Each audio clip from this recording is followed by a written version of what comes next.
అందరికీ వందనాలు. బాగున్నారా? మీరు మీ కుటుంబము క్షేమంగా ఉన్నారు కదూ?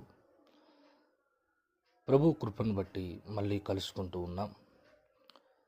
దేవుని వాక్యంలో నుంచి యోబు గ్రంథము 6వ అధ్యాయము 17వ వచనాన్ని మనం ఒకసారి చూసుకున్నట్లయితే 17వ వచనంలో దేవుడు మాట్లాడుతూ ఉన్నాడు. దేవుడు గద్దించు మనుష్యుడు ధన్యుడు, కాబట్టి సర్వశక్తుడియగు దేవుని శిక్షను తృణీకరింపకుము.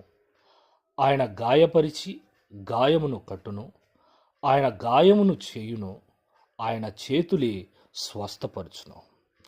ఈ వాక్యంలోని మాటలు మనము పరిశీలించినట్లయితే ఎంత స్పష్టంగా ఉందో చూడు. ఆయనే మనకు సహాయం చేస్తాడు. అర్థమవుతుంది.